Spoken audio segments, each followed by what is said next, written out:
With the light from a lone candle guiding her, Eva quietly got on her knees and reached into the crawl space behind the wall of her closet. She tugged on the straps of the carrying case that held her camera, easing it from its hiding place. Most who lived under this roof were asleep.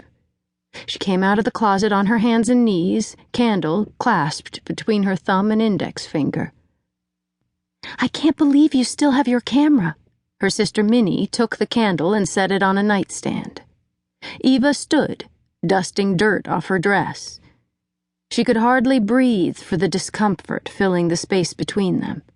Her sister had disagreed with her buying it in the first place, and Eva had dared to hide it while their father sold piece after piece of their household to buy food.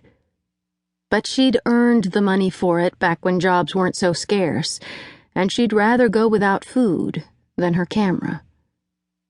"Do you think it's already daylight in Maine?" Time to get her sister focused on something else. "Probably." Minnie rolled up a pair of black stockings and tucked them into Eva's hand-me-down suitcase. Eva dusted off the top of the camera case. "I read that they're about 700 miles farther east than we are. Same time zone, though." Minnie slid a stack of underwear into the bag.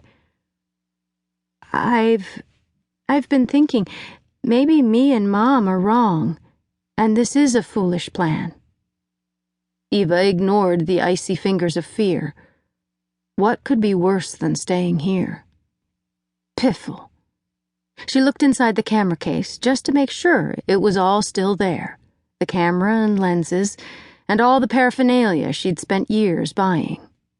She zipped it again, double-checking each compartment on the bag. Minnie blinked, looking curious and a bit hurt. "What?"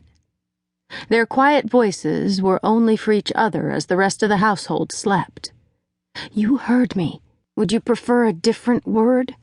How about horseshoes, malarkey, hooey, baloney, or hogwash?" "I know what you said, but why?"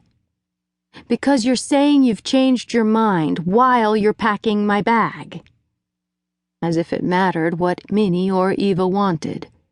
Mom had come to Eva privately, shimmying with fear like a pond during a windstorm. She needed Eva to do this. The family was desperate.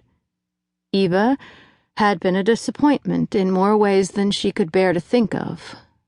But not this time. Not again. Minnie jerked an armful of clothes out of the bag and threw them onto the bed. They had ironed and folded everything before dinner, but Eva understood her sister's feelings were every bit as raw and torn as her own. Eva moved closer and placed a hand on her sister's protruding belly, talking to the unborn one. "Your mom is a bit wishy-washy these days.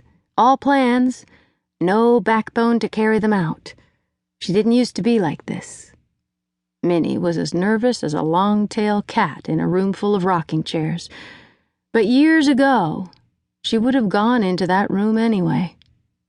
Now the changes within the Indiana Amish community had all of them wavering on what to do and clamoring for answers. Minnie placed her hand over Eva's.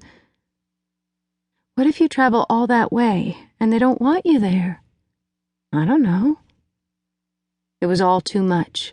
The economy, the toll on the men's self-esteem, the fear that after getting through the worst of the downturn by her siblings selling their homes and moving in together, her family still might lose the house she'd grown up in, the house now shared by 4 families. According to her dad, it was fixable by what he called a godsend of a man. His real name was Leon Schwartz, and he was a kind and good widower with young children who needed a mom. But Eva couldn't imagine having to hold hands with him, let alone what her dad had in mind, marrying him and having his children. Eva looked into her sister's eyes. "Mom's been putting back a little from the food money for almost 2 years, the whole time hoping God would show her the best thing to do with it. She thinks this is it, and I'm going." Eva got